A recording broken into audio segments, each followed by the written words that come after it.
Olá, alunos e alunas, espero que vocês estejam bem. Hoje a gente vai para a nossa segunda e última aula de revisão, hoje especificamente falando sobre conteúdo de filosofia. Tá? Desde já, quero desejar para todos vocês uma excelente prova, confie em Deus, confie naquilo que vocês estudaram, certamente vocês realizarão um excelente exame, tá bom? Então vamos lá, sem mais delongas, a gente vai trabalhar algumas questões importantes, centrais para a filosofia, tá bom? Uma delas, inicial, diz respeito às fases da filosofia antiga. A filosofia antiga é dividida em três fases, tá? Nós temos o período pré-socrático, o período socrático e o período helenístico. No período pré-socrático, esse período ele é caracterizado por os filósofos desse momento, eles tinham uma preocupação em comum. Eles se preocupavam em descobrir como todas as coisas surgiram, como o ambiente natural, a natureza, os seres vivos, os cosmos, o universo, como tudo isso existiu, tá? E esses filósofos acreditavam que tudo existiu através de uma substância denominada arque. A arque que é uma substância que, segundo eles, através dela todas as coisas surgiram, tá bom? Só para a gente ter alguns exemplos, o Tales de Mileto, por exemplo, um filósofo pré-socrático, ele acreditava que a água era essa arque, essa substância que através dela todas as coisas surgiram. O Anaximandro de Mileto acreditava que o apeiron, uma massa geradora invisível que existe em todo lugar do espaço, foi que através dela todas as coisas surgiram. E já o Anaximenes de Mileto acreditava que o Anaximandro chamava de apeiron, na verdade era o ar que existe em todos os locais e corresponde também à composição de cada ser vivente. Tá? Todos nós precisamos do ar para respirarmos, né? Então o Anaximandro acreditava que o ar era essa arque, tá? A gente vai ter então, no período pré-socrático, filósofos que têm essa preocupação em descobrir como as coisas surgiram. Isso também mostrava um pouco dos resquícios do pensamento mitológico, tá? Os mitos que vão ter uma preocupação cosmogônica também, de entender como as coisas, o universo, os seres surgiram. Os filósofos pré-socráticos vão ter uma preocupação cosmológica. Vejam como é bem semelhante esses termos, tá bom? Já no período socrático, é um período em que os filósofos desse momento eles vão se distanciar dessas preocupações ligadas à compreensão e entendimento de como tudo surgiu. Esse período vai ser caracterizado por preocupações ligadas à atmosfera da cidade, às relações políticas, às relações sociais, às relações do indivíduo com a polis, ou seja, com a cidade-estado no qual ele vive, tá bom? Então, nesse período, posso destacar três filósofos clássicos, o Sócrates, o Platão e o Aristóteles, tá bom? E o terceiro período helenístico, que diz respeito ao término do período socrático, e ele é caracterizado pela expansão territorial da Grécia para territórios do Oriente, e o Alexandre Magno, filho do rei Filipe II, ele vai expandir esse território grego, e não somente isso, ele vai, com a expansão territorial, vai haver uma mesclagem da filosofia e da cultura grega ocidental com a cultura oriental, tá? Por isso o nome helenístico ou helenismo, que vai ser essa, digamos, junção dessas duas culturas. O resultado dessa expansão territorial, dessa junção dessas duas visões de mundo bem distintas, vai ser a existência de escolas filosóficas que vão ter uma preocupação de maneira geral, elas vão se preocupar de forma geral com coisas diferentes também do que os filósofos do período socrático tinham em mente. A filosofia ela vai deixar de ser ligada às relações políticas, éticas e relacionadas a a preocupação das polis gregas, e agora vai ser uma filosofia muito mais voltada para a busca desse indivíduo pela felicidade, pelo bem-estar, pelo equilíbrio, tá bom? Dito isso, vamos agora falar especificamente do primeiro filósofo do período socrático, o Sócrates, tá? Que é ele atribuído esse nome do período socrático porque ele de fato vai ser um filósofo que vai ter uma grande importância para a filosofia de maneira geral. Principalmente porque o Sócrates ele vai atribuir a função e o papel da filosofia. Para que serve a filosofia? Sócrates vai dizer que a filosofia ela serve para o autoconhecimento. O papel da filosofia é levar o indivíduo ao processo de autoconhecimento, processo de conhecer a si mesmo, o que diz na sua bastante conhecida frase, tá? Então, para o Sócrates, esse indivíduo ele deve ser auxiliado, ele deve ser conduzido a esse processo de busca de autoconhecimento. O Sócrates acredita que quando esse indivíduo busca o autoconhecimento, isto é, ele alcança a razão, ele inevitavelmente ele vai ser uma pessoa virtuosa, ele vai ser uma pessoa boa. Então vejo que há uma relação sempre da razão com o fato de ser virtuoso. De maneira contrária, o fato de não ter acesso à razão também diz respeito ao fato de ser uma pessoa não virtuosa. Isso estaria ligado, por exemplo, à justificativa do Sócrates e também do próprio Platão, de que os maus governantes, maus gestores, eles exerciam práticas corruptas porque eles não estavam orientados pela razão, tá? O Sócrates, nesse processo de autoconhecimento e condução do indivíduo ao processo de busca da verdade por meio da razão, ele elaborou o chamado método socrático, tá? Também denominado de parto de ideias. Esse método socrático é um processo dialético que envolve duas etapas, a ironia e a maiêutica. Como acontecia? Basicamente existia uma conversa entre o filósofo e o outro aluno, e o Sócrates, nesse momento da etapa de ironia, ele fingia que nada sabia sobre determinado tema e simplesmente deixava que o outro falasse à vontade sobre suas opiniões, seja com relação à política, à filosofia, à religião. O Sócrates simplesmente ouvia. Na segunda etapa, a chamada maiêutica, aí sim o Sócrates faria algumas incisões, pequenas incisões, a fim de fazer com que aquela pessoa percebesse as contradições que existiam dentro do seu discurso. Então haveria algumas contradições, mas para o Sócrates essas contradições seriam fundamentais para a produção de uma nova ideia, né? Por isso se parte de ideias, para gerar essa nova ideia e ter acesso assim à razão. O Sócrates acredita que o conhecimento é inato, por isso que esse processo de autoconhecimento ele acredita que não deve ser uma imposição do saber, do conhecimento do professor para com o aluno, do filósofo para o ouvinte, mas sim desse tão somente papel de condutor, de auxiliador, para que o outro tenha acesso a esse autoconhecimento por meio desse método, tá bom? Dito isto, vamos para a nossa primeira questão, que diz assim: uma conversação de tal maneira, de tal natureza, transforma o ouvinte. Contar de Sócrates paralisa e embaraça, leva a refletir sobre si mesmo. Vejam, elementos aí do autoconhecimento. A imprimir a atenção uma direção em comum.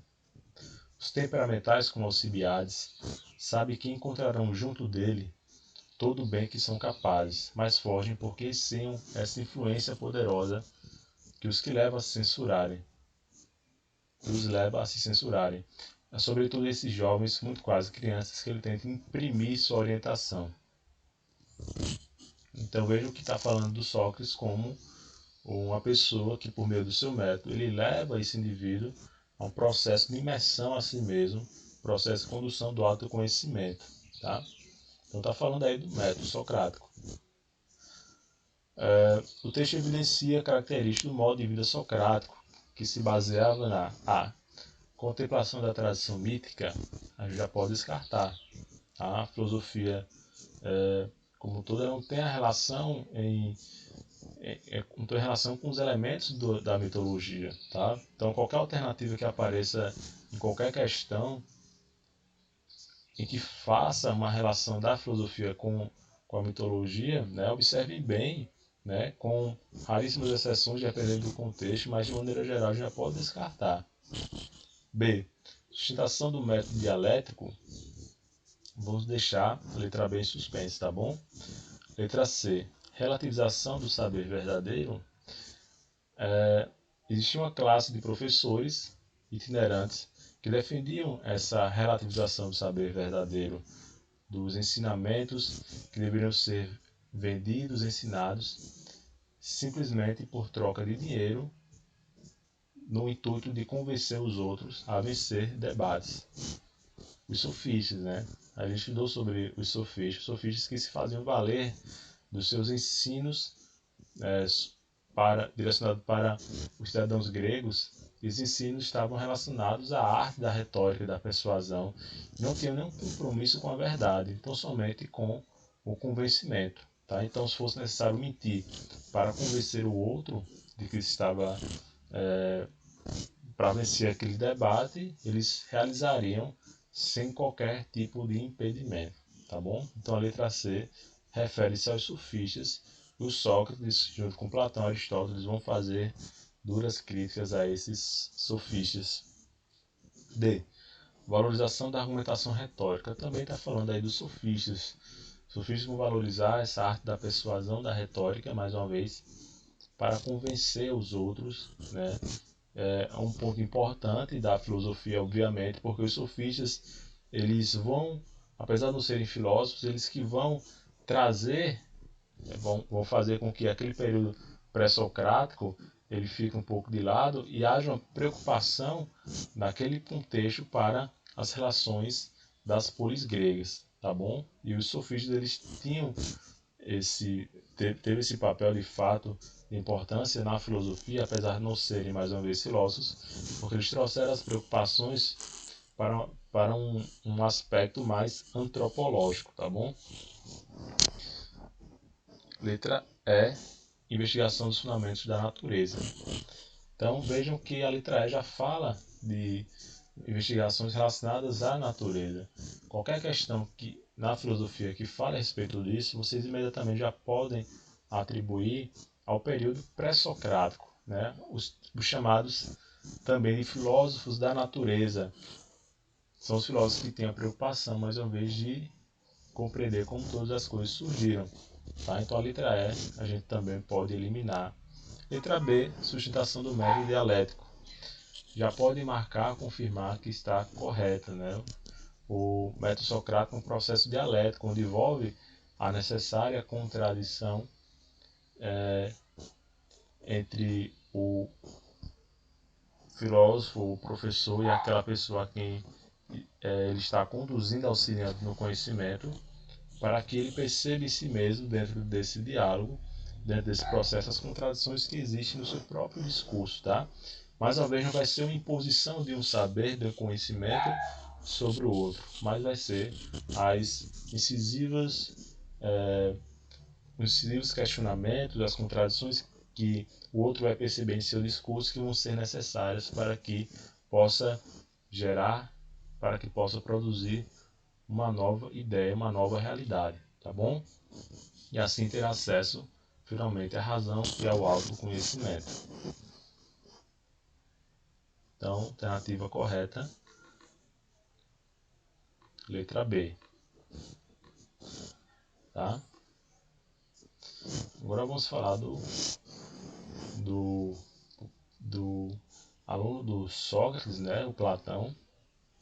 Platão que vai ser fundador do idealismo, né? Essa corrente filosófica que acredita que as ideias elas possuem existências eternas, imutáveis, e que essas ideias elas correspondem à existência das coisas em si mesmas, ou seja, corresponde à forma como as coisas realmente existem. E o Platão ele vai dizer que existem dois mundos, né? O mundo sensível, também chamado de mundo material, mundo tangível, concreto, aquele que nós existimos, onde as coisas existem, onde a gente consegue observar, captar por meio dos nossos sentidos, visão, audição, paladar, tato, e o mundo das ideias, que é o mundo onde a gente não consegue ter acesso, de acordo com Platão, a não ser por meio da razão, por meio da depuração dos sentidos. O Platão ele vai enxergar os sentidos humanos, a doxa, a opinião, tudo que se refere a esse mundo sensível material, como elementos que nos distanciam da realidade. Tá? Esses elementos que existem nesse mundo concreto e material, para o Platão, nos leva a um ofuscamento da forma como as coisas realmente existem. Por isso que a razão é necessária para que a gente possa ter acesso ao mundo das ideias, tá bom? Então, para o Platão, as coisas que existem nesse mundo sensível, onde existimos, na verdade são cópias referentes à existência das coisas que existem nesse mundo das ideias, tá bom? E aí, o Platão vai deixar isso bem claro e objetivo quando ele faz a alegoria do mito da caverna, onde dentro da caverna, quando as sombras eram projetadas para dentro da caverna, aquelas sombras representavam justamente a ilusão que nossos sentidos são levados, são conduzidos de maneira errônea a acreditar, a estabelecer determinados critérios de realidade que estão apoiados apenas nas nossas percepções sensoriais, que são limitadas. Enquanto que a existência verdadeira, verídica das coisas corresponde àquilo que está para fora da caverna. Tá? Então, a alegoria da caverna do Platão, elas possuem dois tipos de explicação. Uma explicação epistemológica, que refere ao acesso do homem ao conhecimento racional da razão. Né? Então, essa saída da caverna corresponde a uma saída, a um escape do pensamento mitológico, do pensamento referente àquilo que eu estou limitado por meus sentidos, que me enganam, que me iludem, e a partir do momento que eu saio da caverna, consigo ter acesso a esse mundo das ideias, esse mundo onde as coisas existem de fato, né? Eu tenho acesso à razão finalmente, e também uma explicação política, pois o Platão acreditava que os governantes deveriam ser filósofos, pois os filósofos seriam aqueles, né, os pensadores, seriam aqueles que poderiam, por meio da razão, conduzir melhor a sociedade. Dessa forma, o Platão acreditava que a existência de corrupção, de práticas injustas em relação ao do político, do gestor, governante para com o povo, se dava também como o Sócrates acreditava, né? Porque não tinha acesso à razão, ao conhecimento. Mas, se esses governantes tivessem acesso ao conhecimento, tivessem acesso, por exemplo, ao conceito ideal, à essência pura de justiça, de igualdade, de democracia, por exemplo, esses governantes poderiam conduzir melhor essa sociedade. Tá? Então, para Platão, nesse mundo material, esses governantes falham por somente ter acesso a conceitos distorcidos de justiça, de igualdade, de democracia, por exemplo. Tá?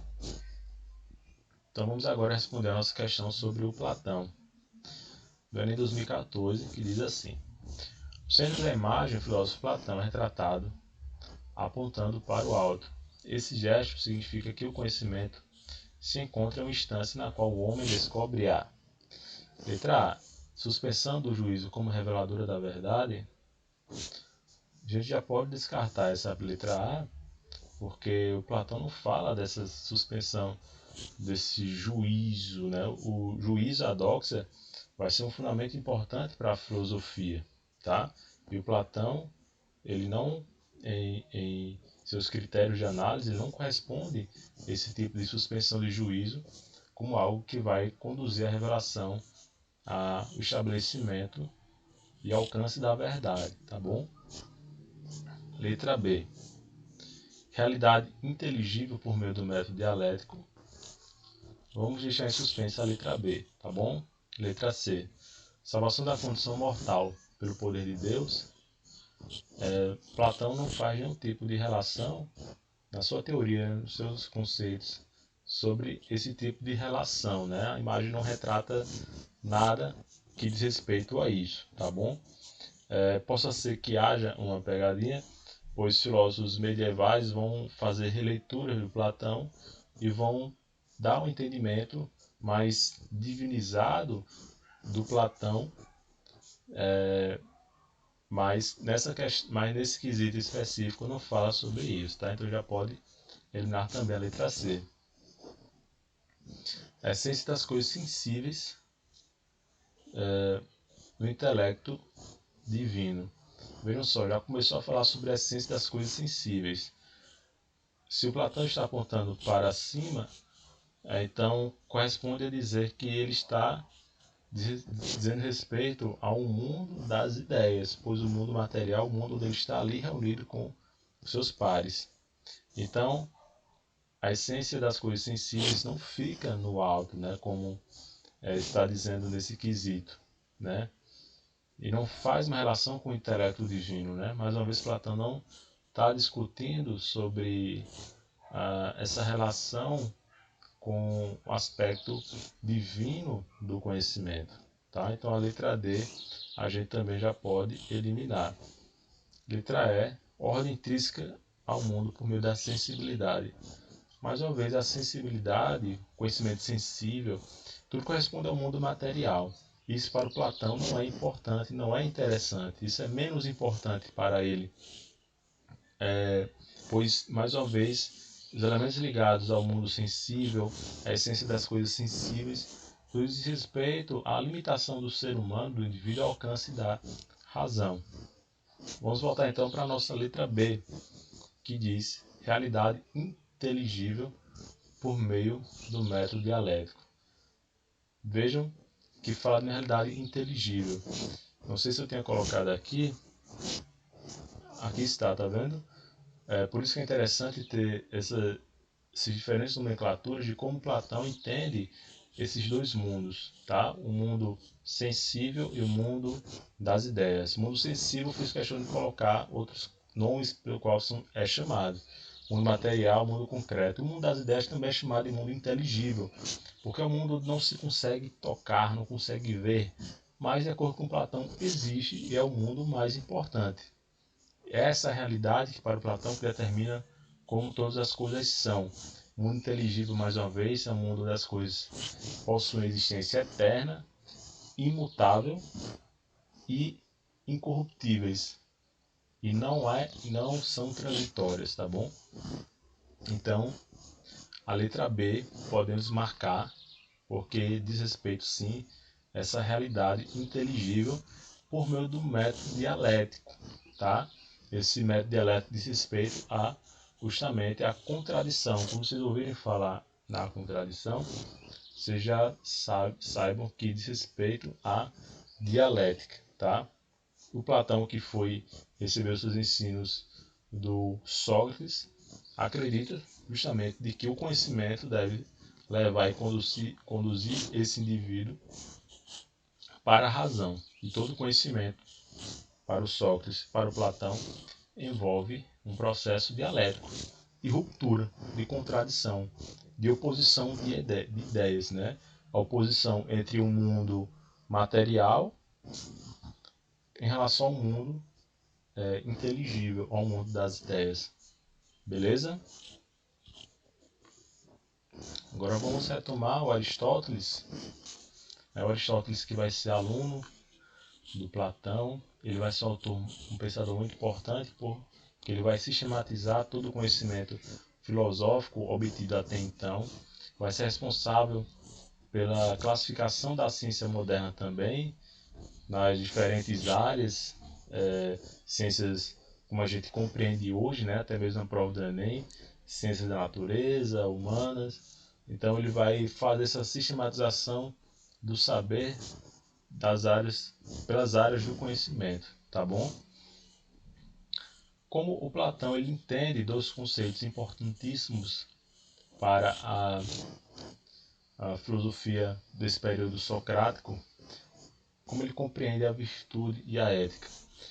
Ele compreende de maneira oposta ao Platão, tá bom? Em alguns aspectos. O Platão, por exemplo, acredita que a virtude e a ética elas são alcançadas por meio do acesso ao mundo das ideias, por meio do acesso à razão. Já o Aristóteles acredita que o fato de ter acesso à razão, isso não diz respeito ao fato de me fazer uma pessoa virtuosa. O Platão acredita, também o Sócrates acreditava nisso. Acreditam que se eu tiver acesso, por exemplo, à razão, ao conceito ideal no mundo das ideias de justiça, de igualdade, isso vai transformar, vai me fazer uma pessoa mais justa. Lembra que é o Sócrates que diz que ao ter o conhecimento da verdade, isso inevitavelmente me levará a ser uma pessoa virtuosa? E o Aristóteles ele traz para o plano concreto, traz para o plano do mundo concreto, esse mundo que é ignorado pelo Platão, pois Platão acredita que esse mundo onde as existências se dão nele são corruptíveis, são ilusórias. O Aristóteles vai valorizar a experiência, o valor empírico das coisas, o valor objetivo e também subjetivo que existe nesse mundo, que é produzido por meio da experiência, tá? Então, para o Aristóteles, ter acesso ao conhecimento do que é correto, do que é justo, isso não me faz uma pessoa justa, correta, virtuosa. Isso só me torna uma pessoa, o que me torna uma pessoa justa, correta, moralmente ética, vai ser pelo fato de eu conseguir não somente saber o que é correto, o que é justo, mas aplicar isso na prática. Por isso que o Aristóteles vai dar muita importância ao aspecto empírico, ao aspecto da prática, do modo de vida, de como o ser humano ele consegue produzir seus hábitos, tá? E para ele, a virtude, a ética, o comportamento moral do homem só pode ocorrer por meio do hábito, por meio da repetição, por meio do exercício contínuo. Se eu quero me tornar uma pessoa justa, isso não se dá de uma maneira instantânea, como acreditava Platão e o Sócrates, né? Isso se dá por um processo de aprendizado. Eu tenho que aprender, eu tenho que verificar, por exemplo, modelos de pessoas que consigam aplicar em si mesmas determinados conceitos, e eu tenho que observar o comportamento destas pessoas. Isso faz total diferença do pensamento do Aristóteles para o do Platão, né? O fato do Platão e do Sócrates acreditarem que o conhecimento já existe no ser humano, já nasce no ser humano, a única impossibilidade que faz com que ele não tenha acesso a esse conhecimento, com que ele tenha acesso a esse conhecimento, são os seus sentidos, que limitam, que impedem, e por meio da razão eles podem ter acesso. Aristóteles vai dizer que não. A gente não nasce com o conhecimento. O conhecimento ele tem que ser adquirido. O conhecimento ele tem que ser buscado. Eu tenho que ler, eu tenho que estudar, eu tenho que ir atrás do conhecimento, tá? Então vejam que são movimentos opostos aí das ideias entre Aristóteles e o Platão e também com Sócrates, tá bom? Então a ética aristotélica, em oposição à ética de Platão, é imanente, tendo suas bases na realidade empírica do mundo, né? No questionamento acerca das condutas humanas na organização social. Então, por isso que o Aristóteles também acredita que o governante, ele não necessariamente deve ser um filósofo, né? Se uma pessoa consiga realizar, através de suas condutas, do seu comportamento, externalizar, expressar a virtude, essa pessoa já está apta, né? Para o Aristóteles, o governante ideal seria aquela pessoa que conseguisse estar mais próximo, de maneira mais aprimorada, por meio do seu comportamento, expressar a virtude, expressar o comportamento mais adequado em relação à ética na sociedade, tá bom? Então vamos lá para a questão sobre o Aristóteles. A felicidade é, portanto, a melhor, a mais nobre e a mais aprazível coisa do mundo. Esses atributos não devem estar separados, como na inscrição existente em Delfos das coisas, mais nobre é mais justa, e a melhor é a saúde, porém a mais doce é termos o que amamos. Todos estes atributos estão presentes nas mais excelentes atividades, entre essas a melhor, nós a identificamos como felicidade. O Aristóteles ele vai atribuir um valor importante à felicidade. A felicidade para o Aristóteles possui um valor de movimento duplo. É uma felicidade que deve corresponder ao indivíduo, tá? Eu preciso, portanto, procurar praticar essa felicidade para o meu próprio benefício, mas também essa prática da felicidade, da ética, de procurar um bom comportamento, de agir de uma forma virtuosa, isso implicará uma felicidade para mim individualmente, ser justo, praticar a virtude. Isso implicará uma felicidade para mim, mas também uma felicidade coletiva, tá? Porque ao agir dessa maneira eu estou contribuindo para uma felicidade maior na polis, na cidade, do estado em que eu vivo, tá bom? Então vamos à questão. Ao reconhecer a felicidade a reunião dos mais excelentes atributos, Aristóteles identifica como a. Busca por bens materiais e títulos de nobreza. Não.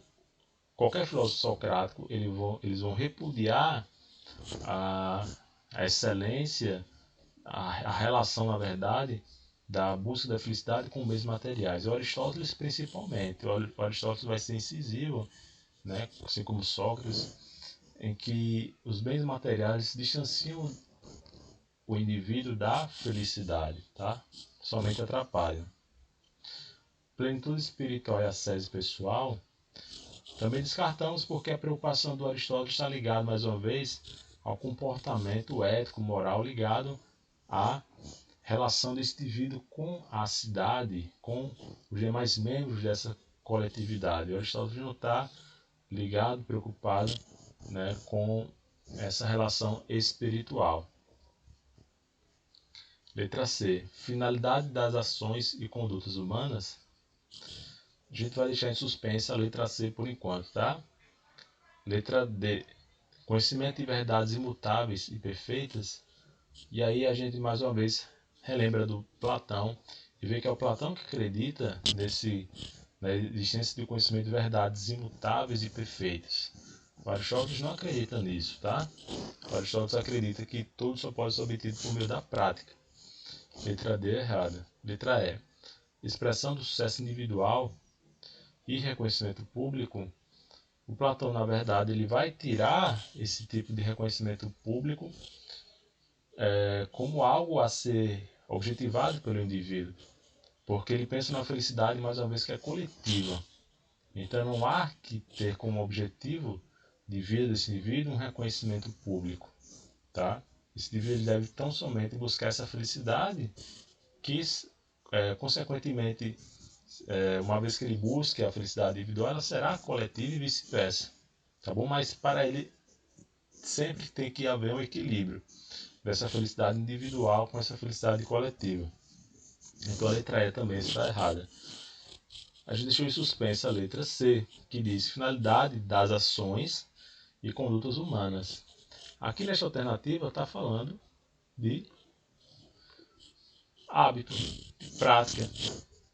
Está falando da empiria, da forma em que eu ajo, a maneira em que eu me comporto nesse mundo material. E o Aristóteles vai fazer oposição ao Platão justamente por conta disso, porque vai valorizar as nossas ações, vai valorizar aquilo que a gente faz neste mundo, aquilo que eu faço nesse mundo, muito mais importante daquilo que eu busco por meio da razão, é muito mais importante aquilo que eu faço, o que eu busco dentro da minha existência material, que vai me fornecer elementos para que eu possa mudar, para que eu possa estabelecer relações com as outras pessoas, tá? Então a letra C, que fala finalidade das ações e condutas humanas, está falando de ações e condutas, falando em prática, está falando em comportamento, logo a letra C está correta. Beleza, pessoal? Então vamos já para o segmento, agora falando sobre as escolas filosóficas do período helenístico, tá? Eu numerei aí as escolas, só para a gente recapitular, tá? O epicurismo, que vai defender a noção de busca pelos prazeres, né? Vai ter uma relação aí com o hedonismo, sim, mas não vai se resumir ao hedonismo. O hedonismo que acredita que a existência da finalidade humana está na satisfação dos prazeres. O epicurismo, tome cuidado, ele não acredita na relação do prazer, a relação com o prazer desta maneira, tá? Porque o epicurismo acredita que os prazeres devem ser procurados, devem ser obtidos, mas de maneira equilibrada. Eu não posso procurar satisfazer os meus prazeres, aquilo que é prazeroso, né, de maneira em que esse prazer, ele me provoque e me cause dor. A ataraxia, que é a busca de felicidade, de bem-estar, de tranquilidade, é um conceito importantíssimo para que vocês gravem. Eu vou colocar aqui a ataraxia.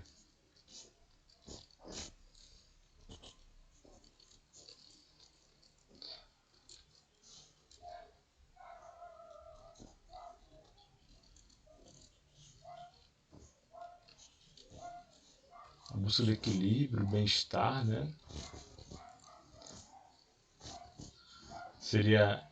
É um conceito importantíssimo para esse período helenístico. A ataraxia, para os epicuristas, seria justamente o distanciamento da dor. Eu só posso estar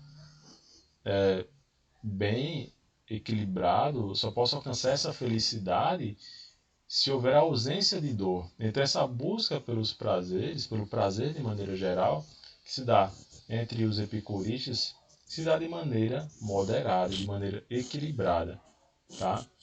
Eu não posso buscar os prazeres, se determinado prazer, sei lá, de comer muito fast food, se isso vai provocar dor a curto ou a longo prazo, tá bom?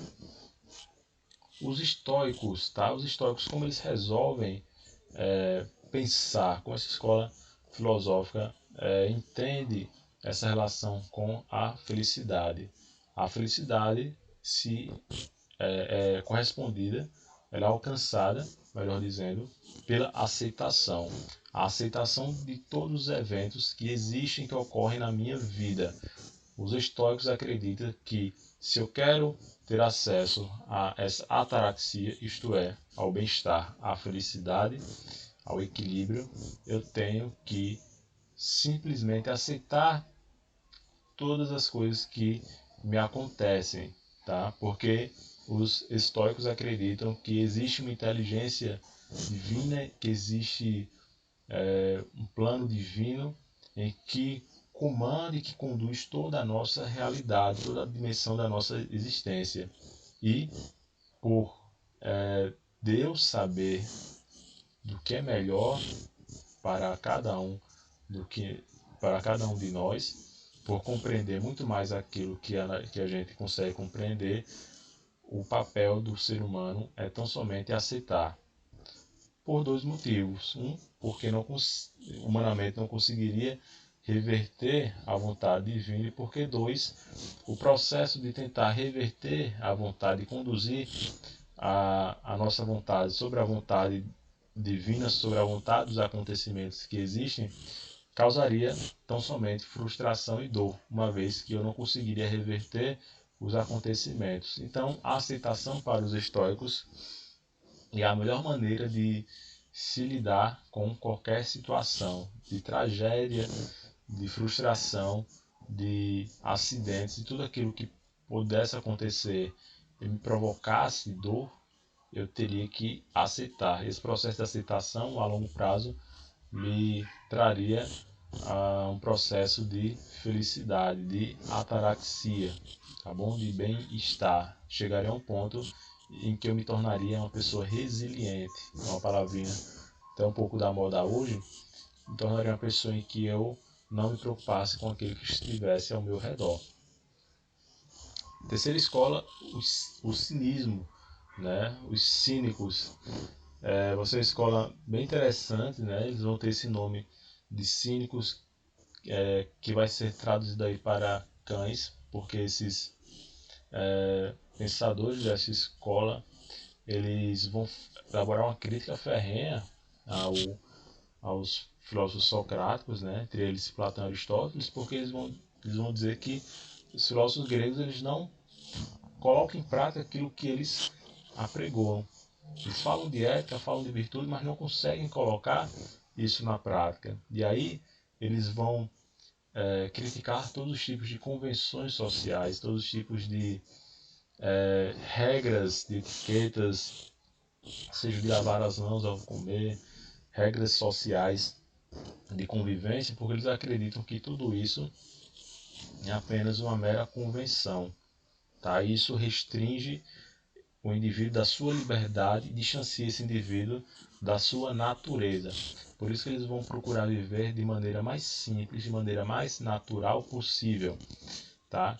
E esse nome cínico, né, como eu havia falado, traduzido refere-se a cães ou como cães, que diz respeito também à forma como eles agiam, tá? De maneira a mostrarem que eles estavam não somente falando, teorizando, mas também praticando a filosofia. Eles se distanciavam dessas convenções sociais e viviam tal como cães.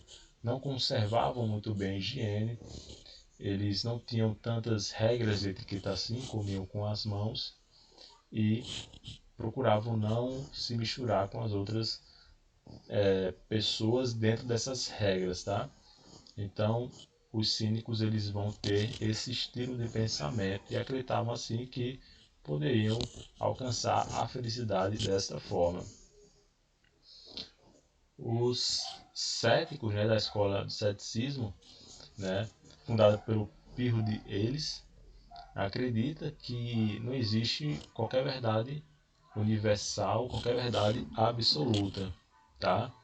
Os céticos eles vai ser uma escola também importante, porque através dela vai futuramente a ciência, tal como a gente conhece hoje, a ciência moderna, ela vai beber muito dessa fonte para a elaboração das suas teorias, tá?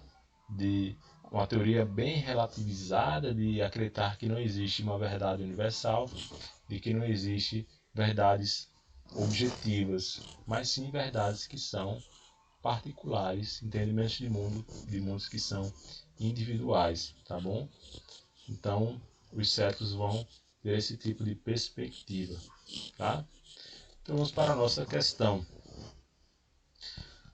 Em 2014 diz assim: alguns desejos são naturais e necessários, outros naturais e não necessários, outros nem naturais, nem necessários, mas nascidos de vã opinião. Desejos que não nos trazem dor, se não satisfeitos, não são necessários, mas o impulso pode ser facilmente desfeito. Quando é difícil obter sua satisfação, o parecem geradores de dano. Epícuro de Samos, doutrinas principais. Eu já estava falando aí do Epícuro da escola epicurista, né? Como falei para vocês no slide anterior, remete à obtenção da felicidade, da ataraxia, por meio da moderação dos prazeres, tá? Não os prazeres que são buscados de forma desenfreada, porque eu não posso procurar um prazer que me cause dor, apesar de ser antagônico, existe esse tipo de relação, mas tem que ser uma busca pelos prazeres de maneira moderada. Então, no fragmento da obra filosófica de Epícuro, o homem tem como fim: letra A, alcançar o prazer moderado e a felicidade. Na lata, né? Já podem matar a questão A, que diz respeito justamente àquilo que estávamos discutindo. tá bom? Letra A, alcançar o prazer moderado e a felicidade. Letra B, valorizar os deveres e as obrigações sociais. Não há qualquer tipo de relação da escola epicurista, tá? Com essa valorização dos deveres, né? Então a gente já poderia também descartar a B, aceitar o sofrimento e o rigorismo da vida com resignação. Aí, quando fala em aceitar o sofrimento e o rigorismo da vida, a gente já faz uma relação com os estoicos. A letra D, refletir sobre os valores e as normas dadas pela divindade, também tem uma relação aí com os estoicos, né?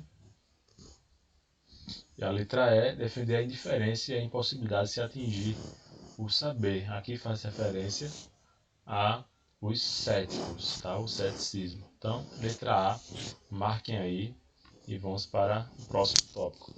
Aqui eu estou introduzindo uma questão de filosofia política, tá, pessoal? Bem importante, sobre o Thomas Hobbes, tá? Thomas Hobbes, que vai ser um dos filósofos contratualistas, vai ser o filósofo contratualista que mais é cobrado no Enem, tá? Eu fiz questão de colocar uma questão dele aqui.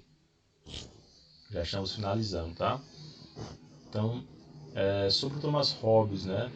Thomas Hobbes ele vai ser um defensor do absolutismo, tá? Ele, como filósofo contratualista, os filósofos contratualistas vão ser três: o Thomas Hobbes, o John Locke e o Jean-Jacques Rousseau, né? Esses três filósofos políticos eles vão elaborar a existência de uma teoria de contrato social. Eles acreditam que o Estado foi instituído, foi elaborado por meio do contrato realizado entre indivíduos. Antes da existência da sociedade civil, tal como a gente conhece, eles acreditam que existia um estado de natureza, onde existiam determinadas leis, determinados direitos naturais. Não é uma Constituição, tal como a gente conhece hoje, porque a Constituição civil ela só nasce com a existência do Estado. Então, esse estado de natureza corresponde a um estágio pré-social, tá? O Thomas Hobbes acredita que existiu, né? Ele, na verdade, ele elabora isso de maneira hipotética, né? Mas ele acredita que nesse estado de natureza existiam algumas características desses indivíduos que existiam nesse estado, tá? Esse estado de natureza era caracterizado por um estado de permanente conflito. Isso por quê? Porque esses indivíduos eles tinham dois direitos naturais.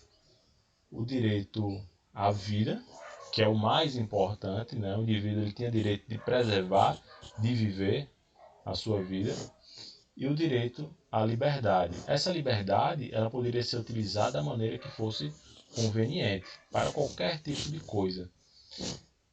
E principalmente eu utilizaria dessa minha liberdade para defender a minha vida.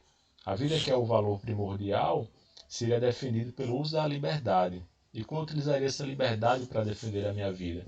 Eu utilizaria de todos os meios possíveis, eu utilizaria da força física, da violência para defender a minha vida.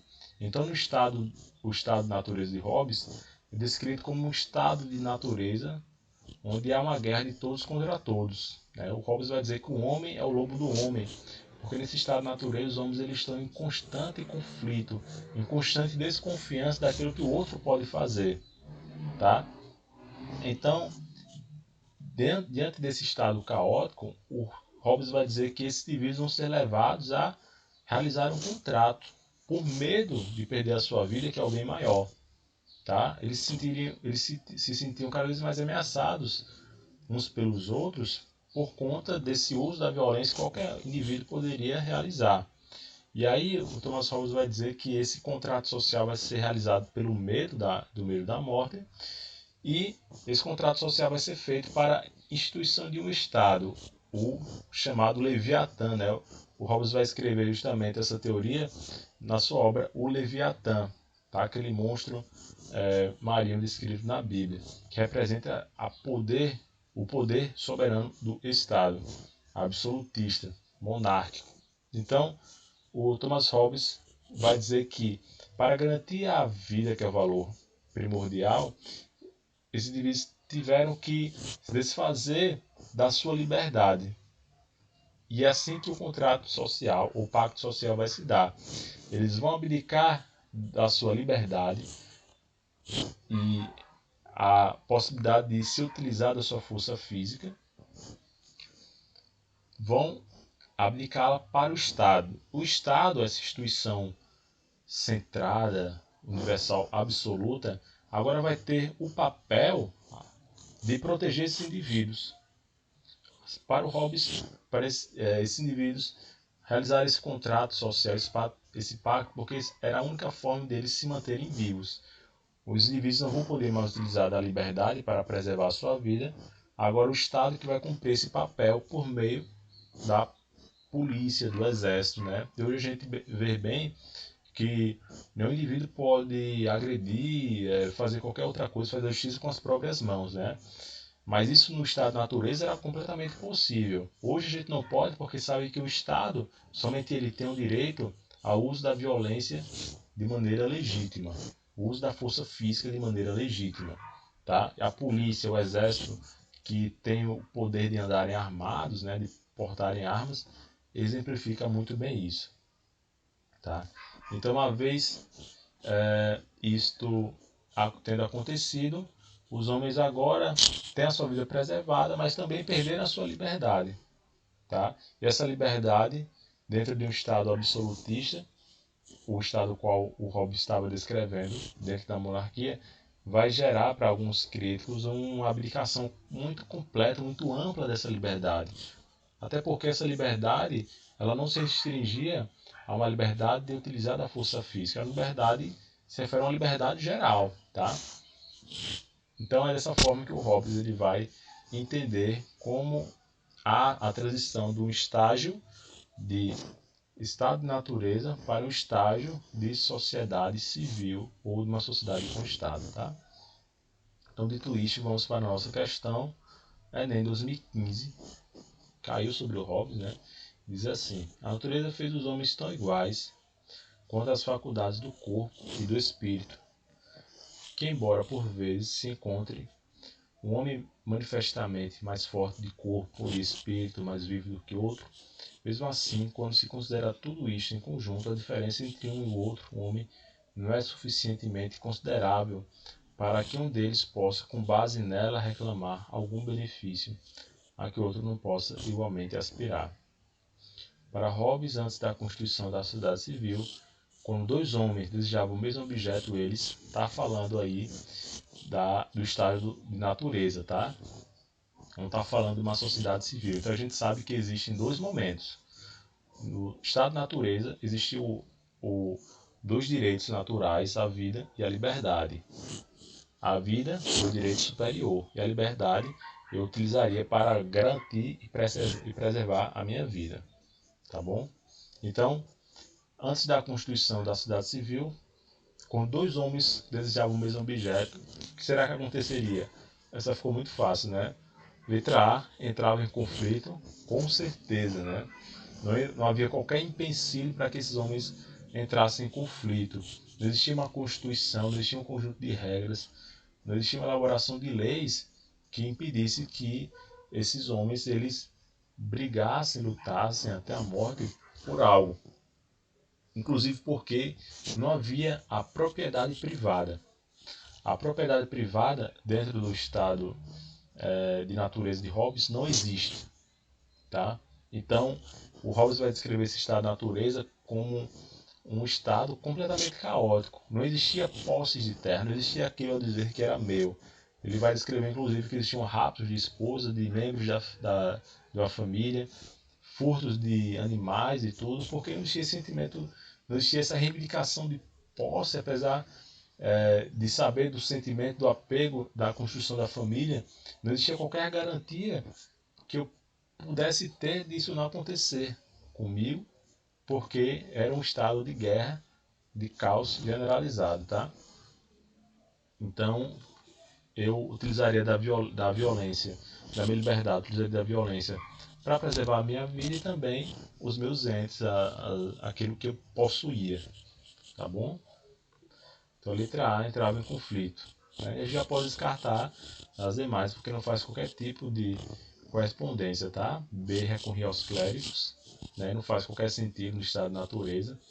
Constava os anciãos, também não existia qualquer tipo de correspondência a isso. Apelava aos governantes, fala-se de um estado pré-social, obviamente não existia qualquer tipo de instituição de governo, e existia uma solidariedade completamente oposto, né? Então ficamos com a A. Então vamos lá, galerinha, já chegando no nosso tópico final. Vamos falar sobre o John Locke, tá? Para a gente ver uma posição aí da filosofia política bem interessante, que é feita com o Hobbes, tá? Se o Thomas Hobbes ele vai ser o defensor do absolutismo monárquico, né? O John Locke ele vai ser o defensor do liberalismo. O John Locke vai ser uma figura muito importante para entender o liberalismo.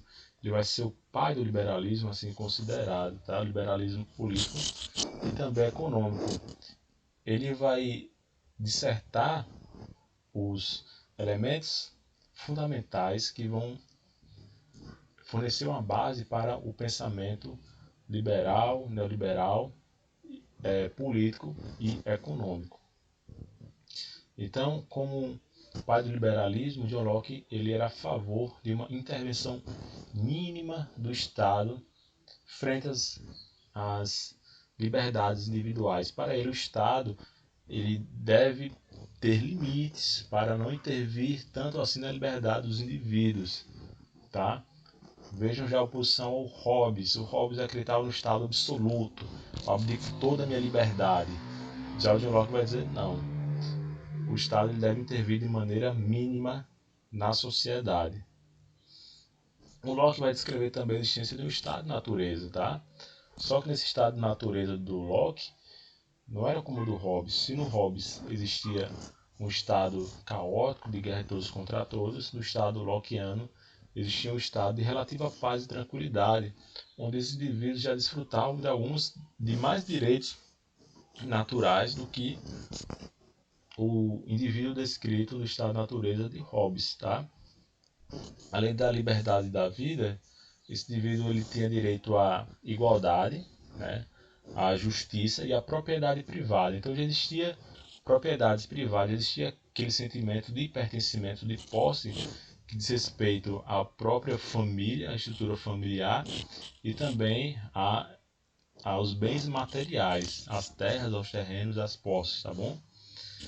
Então, a questão central em Locke é a seguinte: se existir um estado de relativa paz, o que vai levar à existência de um contrato social? Lembrando que é um estado de natureza, é um estado ainda onde não existe não existe ainda um Estado, né, com E maiúsculo. Não existe ainda uma Constituição, não existe uma sociedade civil. Se eles desfrutavam dessa relativa paz e tranquilidade, porque existia uma instituição de um Estado. E aí o Locke vai descrever que a existência do Estado vai se dar devido à forma como esses indivíduos começaram a praticar e exercer a justiça, né? Essa igualdade que todos eles tinham de realizar a justiça, né, correspondiam à preservação da sua propriedade. Se o indivíduo ele observasse que o seu vizinho roubou 3, 4 metros de terra, ele poderia aplicar a justiça em relação a outro indivíduo. Isso era lícito. Isso era algo que ele tinha direito. O Locke vai começar a descrever que essa justiça, a forma como essa justiça era aplicada, passou a se tornar desproporcional.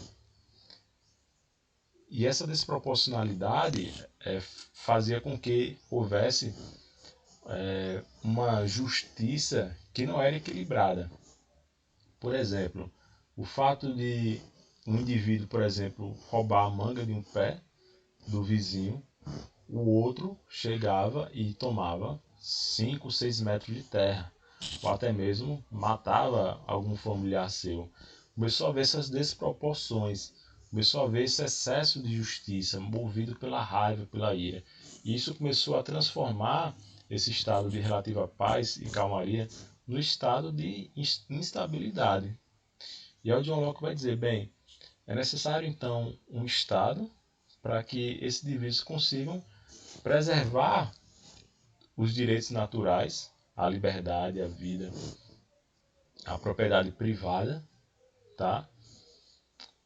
É necessário o Estado para que possa ter esses direitos garantidos, tá? E para que possa também preservar esse nosso território da invasão de guerras, tá bom? Então vai ser por meio de um consenso entre os indivíduos, não vai ser por força como foi em Hobbes, pelo medo da morte, mas de forma consensual, que esses indivíduos eles vão juntos realizar um pacto, um contrato social para a existência de um Estado. E o que aconteceria, né, nesse contrato? Se em Hobbes os indivíduos tiveram que abdicar da liberdade para a existência desse Estado, né, e para que esse Estado preserve a vida, aqui em Locke esses indivíduos teriam que abdicar da justiça, tá? Da posição que eles tinham do exercício deles realizarem a justiça, dessa igualdade que todos tinham de realizar a justiça, desse tipo de liberdade que todos tinham em realizá-la, tá bom? Então, o Estado ele surge para ser um juiz que não vai servir em benefício de um indivíduo e não de outro, vai ser um juiz imparcial. O Estado, nesse sentido, ele deve existir para ser um juiz imparcial para a resolução dos conflitos. Só assim pode existir uma sociedade em que possa haver um equilíbrio, uma harmonia social. Tá bom? Dito isto, vamos agora para a nossa última questão. Enem 2016 diz assim: a justiça e a conformidade ao contrato consiste em algo com que a maioria dos homens parece concordar.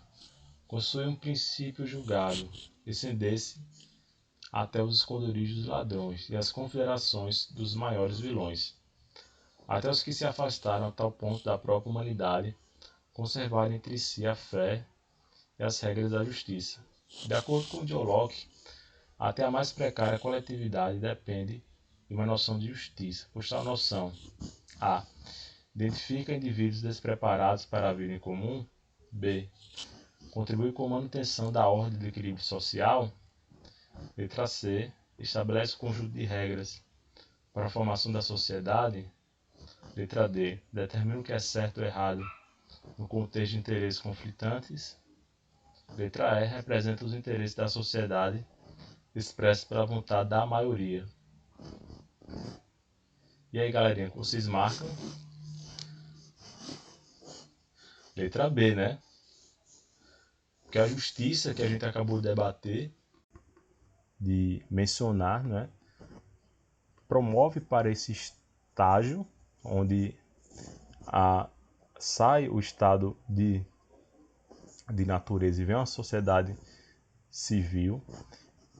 O que essa justiça ela promove em toda civilização, em toda organização social, ela promove a manutenção da ordem, ela promove esse equilíbrio social. Então a justiça vai ser um elemento fundamental para o John Locke para que um Estado, uma sociedade, ela consiga garantir os direitos e garantias individuais, principalmente a propriedade privada, tá? E a liberdade individual.